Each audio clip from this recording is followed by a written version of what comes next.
You know that piece of ginger probably sitting in your kitchen right now?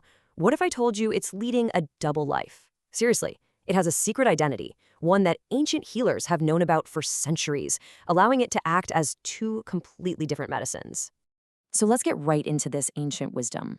We're talking about knowledge from the Charak Samhita, which is a foundational text of Ayurveda, the traditional system of medicine from India.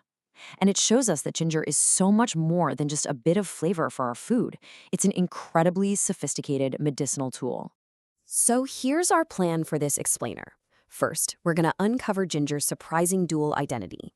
Then we'll meet Ardraka, that's the fresh healer, and see how it stacks up against Sunthi, the potent powder. And to wrap it all up, we'll see how you can bring this ancient wisdom right into your own kitchen. All right, time to dive into the first secret. You see, in the world of Ayurveda, when you talk about ginger, the first question is always, which one? Because the form it's in changes everything. And this is the absolute key right here. Whether you use ginger fresh or dry completely flips the script on its medicinal properties.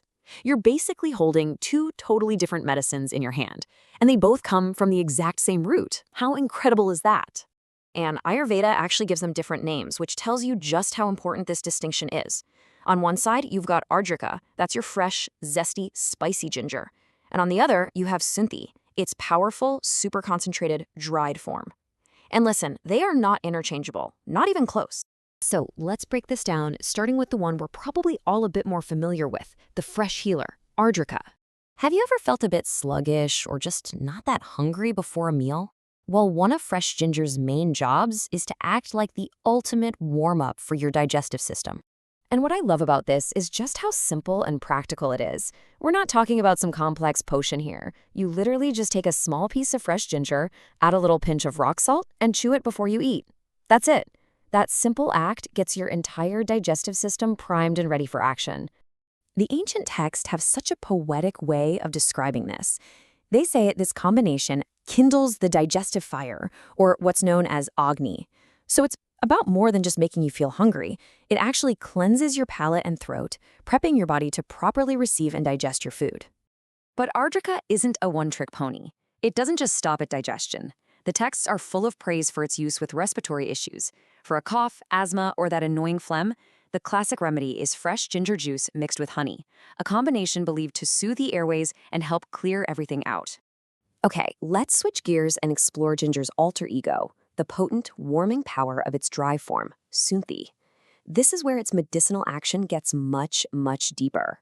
Now, to really get what Sunthi is for, we first need to understand this term, Amavata.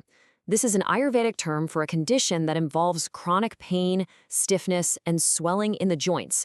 It shares a lot of characteristics with what we might call rheumatism today. And this is Sunthi's time to shine. Unlike fresh ginger, the dry form is considered more heating and way more potent, which makes it the perfect choice for tackling those deep-seated chronic conditions like the pain of Amavata. And this really shows that Sunthi is reserved for the more systemic stubborn stuff. The sources say it can help with chronic and even malarial fevers when it's prepared with a decoction of Mahabala root. It's also used for serious digestive issues like cholera and diarrhea, which is a world away from just being a simple appetizer, right? Okay, so we've met ginger's two powerful personalities. How do we actually put this ancient wisdom into practice today? This table just sums it all up perfectly. You've got fresh Ardraka for the immediate, more surface-level issues like kickstarting your digestion or soothing a common cold. And then you have dry Sunthi, the powerhouse for deeper, chronic problems like rheumatic pain or stubborn fevers. The key is choosing the right form for the right job. And that's really the big takeaway here. The sophistication of this ancient system lies in these details. The power isn't just in the spice itself, but in understanding how its form and preparation totally dictate its specific medicinal action. I mean, when you know that this one humble root has such a dynamic, dual nature, it really makes you wonder, doesn't it? It leaves you with a final thought. What other ancient secrets are hiding in plain sight, right there on your spice rack?